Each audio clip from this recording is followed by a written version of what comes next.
You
will then conduct them to the seats prepared for them.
Is it known that Brother Glenn Quezon Olaga is well skilled in navigation drive?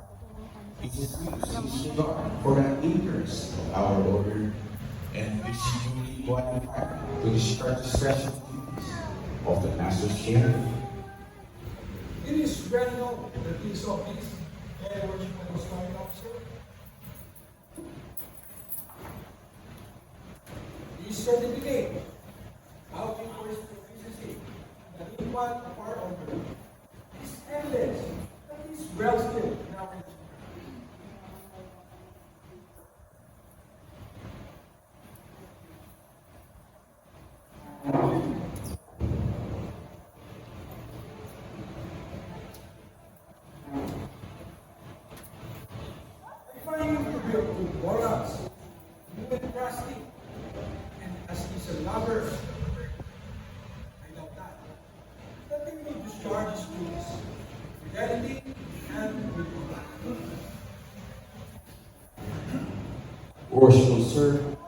brethren of this lodge, reposing confidence in your integrity, in your serious regard for the interest of Masonry, in your ability to discharge the duties of the mastership, have chosen you to occupy that honorable position during the ensuing year.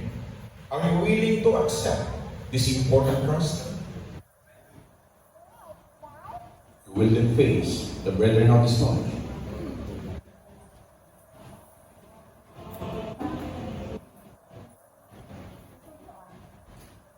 Brethren of Padre Garcia Masonic Lodge, number 433. You now behold before you Brother Glenn. May I request our beloved District Deputy Grand Master, Well Worshipful Nagin, and Society to deliver the issued charges and regulations of fleet and accepted Masons.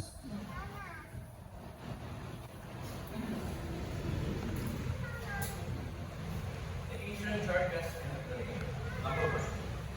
You agree to be a good man and strictly obey the moral law.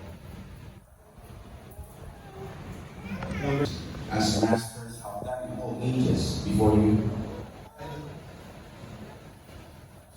Then, brother, in consequence of your assurance, and with full confidence in your capacity and zeal, kneel now, O priest. Place both hands upon the Holy Bible square and compasses to take the solid ground of your office. Repeat after me. I do solemnly and sincerely vow that I will maintain, support, and enforce the Constitution, edicts, laws, and regulations of the most worshipful Lodge, free and accepted Masons of the Philippines, and the bylaws of my lodge, and will faithfully perform to the best of my ability all the duties of the office to which I have been elected. So help me God.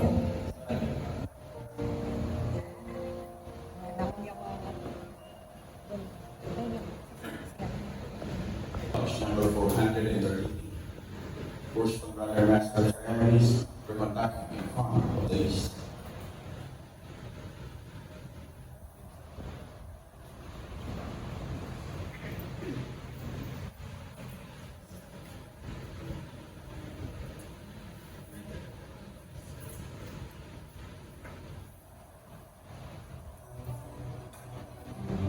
I will now install you, Worshipful Master of Padre Garcia Masonic Lodge, number 430.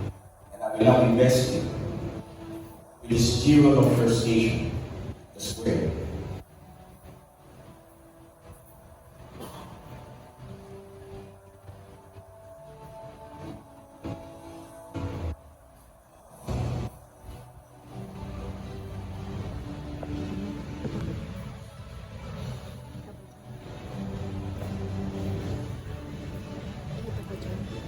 The square, my brother, is an emblem of morality. And as it is the special lodge of the Master's office, it should be constantly reminded that only by reason, but by examples, we should promote good morals among the brethren. And thus endeavor to avert shadow of every scandal or reproach against the fraternity. Your former life has given evidence that jewel will not be an mean symbol in your hands. And I solemnly charge you to take good care that his last will be not be through any act of yours. I now present you with a book of holy records.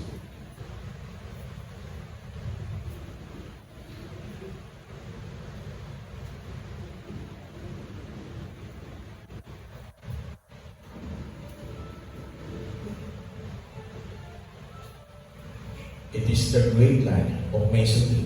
It should ever be the great law of brotherhood. It will guide you to all truth. It will direct you to eternal happiness.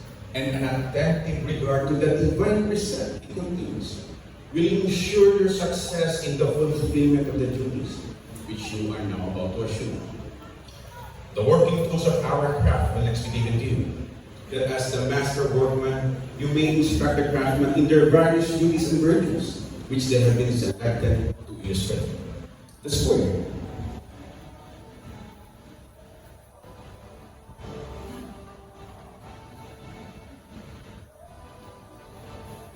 Teaches us to regulate our every actions and let our conduct be governed by the principles of morality and virtue, the compasses.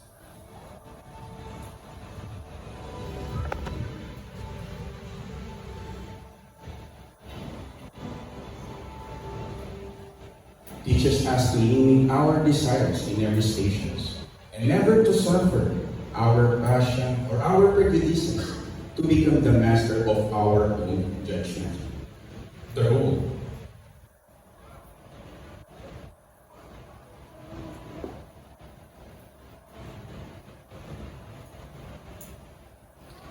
Directs the undeviating discharges of all our duties, that we should press forward in the straight path of right and good, without inclining to the one hand or the other, in all our doings, having eternity in view.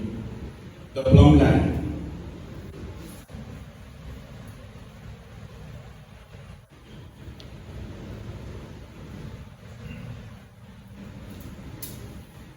Is an emblem of moral rectitude. It teaches us to avoid all dissimulation and to pursue that honest and upright course in life will tend to our elevation in the higher realms of immortality. There are still other important things which you will receive in charge. Contains the vitals of your lodge, which will be your special duty to see carefully and punctually executed.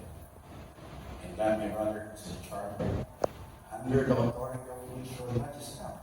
And you are carefully to preserve and duly transmit to your successor in the master's chair. Worshipful brother, master of ceremonies, you will conduct the mass to his station in the east.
Worshipful brother, master of ceremonies.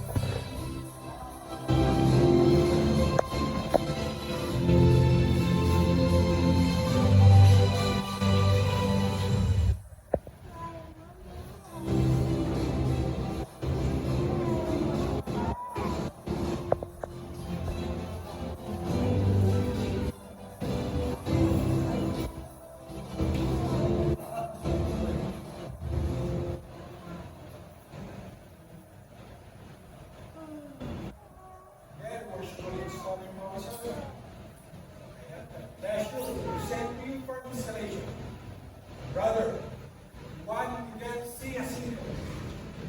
Brother, On your exalted station are fraught with great responsibility.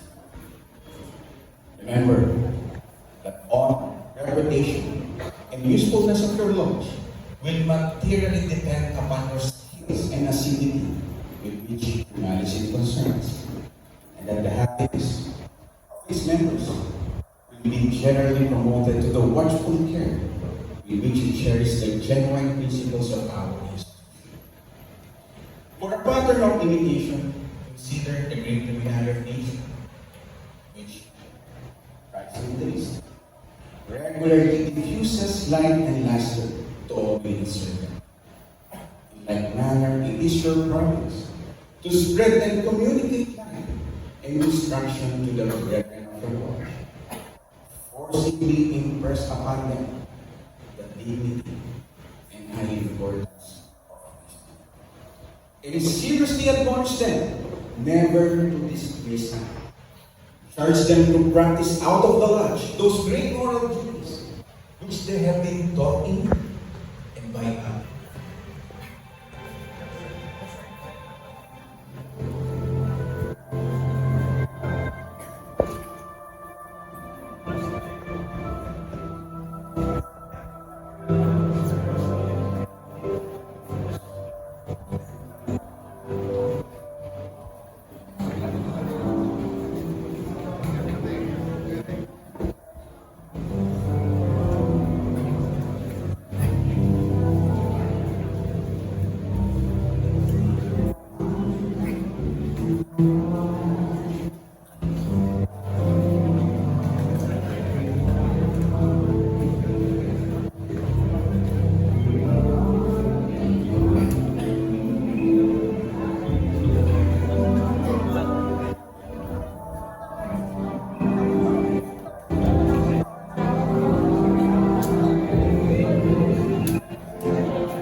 Based on this of the Philippines, I do now proclaim to officers of Padre Garcia, the Sort Clutch number 433, duly installed.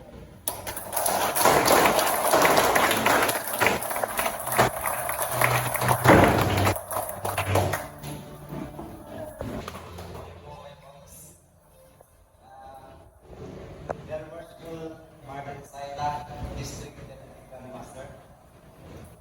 Their worshipful Ronnie Mendoza, Short Video, and Lodge of the Philippines. Their worshipful Rogelio Alcanza, District Grand Lecturer. Their worshipful Ricio Quijada, District Grand Lecturer. Very worshipful Rustico Panawa, District Grand Lecturer. Very worshipful Natalie Solomon, District Grand Lecturer. Very worshipful Virgilio Nolasco Aguila, Grand Lodge Inspector. Worshipful Brother David M. Derama, Past Master, our guest of honor and speaker. Very worshipful sirs, dignitaries on the floor. Ladies and gentlemen, good afternoon. Before anything else, I would like to thank the great architect of the universe for making this installation possible. I would like also to thank the brethren of Lumang Bayan Masonic Lodge number 433 for the last time. And the brethren of Padre Garcia, Batangas Masonic Lodge number 433 for the first time. So entrusting me this very important position as your worshipful master for the year 2025. During our election, nabanggit ko po sa inyo na may 100% prepared. Gusto ko sa ating tumanggi. Totoo po yun. Una-una, hindi ko ako financially ready. At natatakot akong baka hindi ko makita ang expectation po niya sa akin. Na ma-hold ang position na ito. Nung sumali po ako sa masoneria, ang pangarap ko lang po ay maging isang mason. At hindi nagkahanap ng posisyon. Ngunit dahil po sa wisdom ng mga nauna sa akin, ay nabanggit nila ang posisyon ng unity. Pag po silang binibigay ng brethren, at ang brethren ay hindi dapat nakangyan. Dahil baka sila ay matang. Yan po ay tumatang sa isip ko, simula na may sumali sa masagalya. Sino po ba ako para pamang-isip niya? Maraming salamat po sa pagkambag-ambag ninyo sa instalasyon na ito. Kahit hindi po ako financial, kind, skills, and talent. Talaga naman po kakatabahan sa puso. Ramdam na ramdam ko ang mabait niyo sa amin. Salamat din po sa mga constructive criticism ng iba. Ang mas naisayos natin ang takbo ng installation. Huwag po kayo alala, hindi po ako nagtatanong sa inyo. Dahil alam ko na ang iniisip ninyo ay para lang sa kagagawa. Maraming salamat din po sa pagpapaunlak ng aming guest of honor speaker, worshipful brother David M. Derrama of Lanas Bernadette Oriente, 1035. Ay, 34, sorry. Nawa po ay bahagi mo sa amin ng portion ng history ng Lumang Bayan to inspire our younger brethren. Maraming salamat din po sa mga matitigas at very proficient and historic officers na pinamumunuan ng aking kuyang pare, very worshipful Irving Estrada.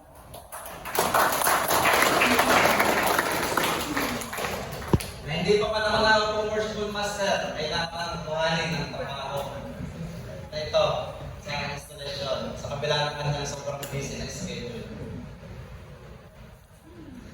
At talaga namang simula pa nang ako'y nagpipetisyon hanggang ngayon ay malaki ng pagkakaasa ko sa kanya sa pagtulong sa akin. Sa aking master of ceremony, Kuyang Tayot Lupas, na hindi rin ako pinabayaan.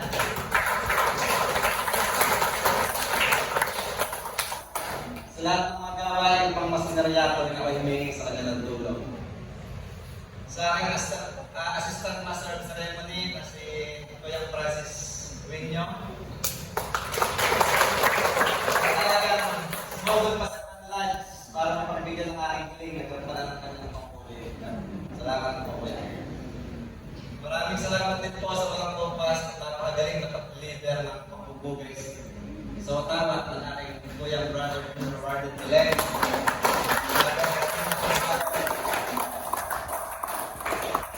Kahit sabihin niyo po sa akin na bakit kayo ay madami naman magagaling din yan. Ay kayo pa din ang bibiliin ko sa pagbubugay. Dahil sa samahan nakawawin na po sa atin. Kayo po ay isa sa mga idolo ko. At tumulong sa akin upang maitawid ang ibang brethren ng Lumang Bayan upang maging Master Mason. Maraming salamat din po sa aking Kuya Rogelio Padilla.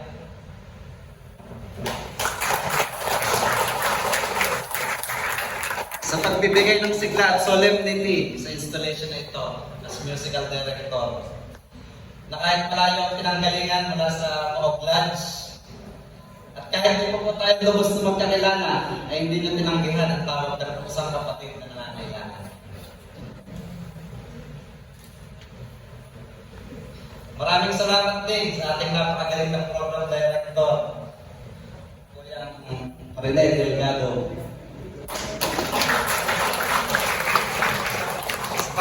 Sa pagsasayos at pagiging ginawang lively at takbo ng ating programa. Salamat din po kay very worshipful Celso Sarmiento. Sa kanyang wisdom, ang walang sawang pagtuturo sa amin ng floor works, bilang po dito sa instalasyon, kundi pati sa loob ng Logia during stated meetings. Maraming salamat po sa aming charter members ng Lumang Bayan sa pagbabahagi ng wisdom sa amin. At masasabi ko pong kami ang produkto ng inyong paghihirap. Kahit ang iba man po ay hinira ng aming pakita at ang iba ay pumanaw na.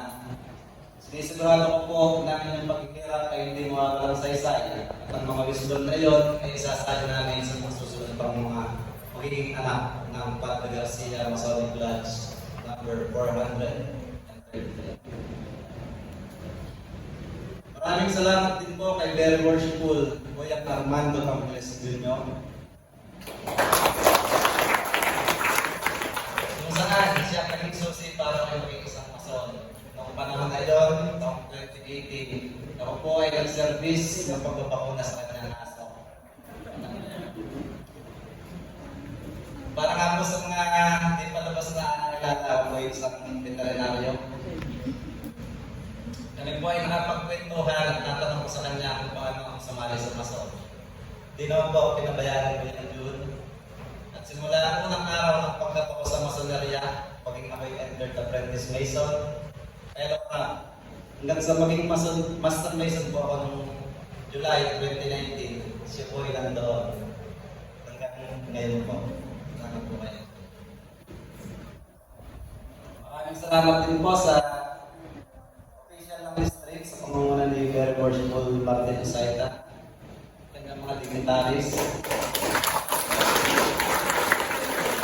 Kanyang pagsuporta sa natrahalang worship po nito. Nagpapasalamat din ako sa aking kuyang Rick Cuevas sa pag-extend ng iyong favor po sa akin. Salamat din po sa suporta ng Jobs Dollar International, Betel, and by Betel Guardian, Mark Singlo. Associate Betel Guardian, Brother Mark Ivantan.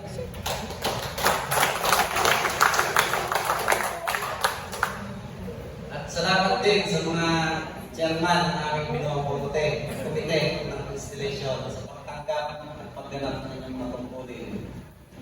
Committee on Food and Catering, Brother David Tanabakan. Sobrang may ang aking text sa kanya. Kay Brother Ime at saka kay Brother Junior Wagden of Malta Maluson. Committee on Psalms, Lights and Psalms, Worshipful Brother Ryan Lara. Thank you. Committee on Comments and Awards, Worshipful Brother Jose Omistinas. Part-time Vice petition ng pa, talagang hindi ko kulungan sa Committee on Invitation and Souvenir, Brother Junior Wagden from Malta Rizal. Committee on lunch registration, Brother Juan Miguel Jacinto and Brother Emerson Montalvo.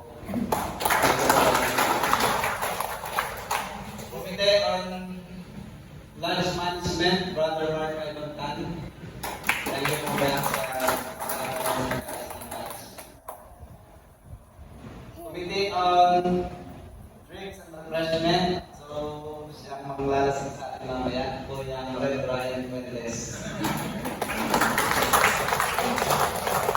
Committee on Traffic, Brother Ryan Alvarez. Committee on Car Works, Very Worshipful Celso Sarmiento. Committee on Fellowship Program, Brother Senior Warden Robbie Arbotas.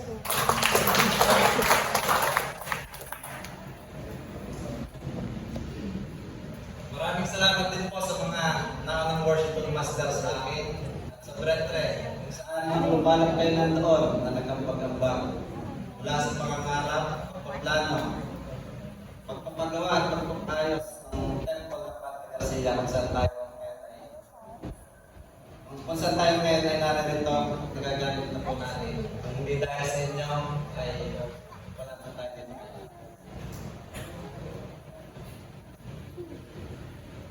Salamat din sa suporta ng aking mga kapatid at kamag-anak.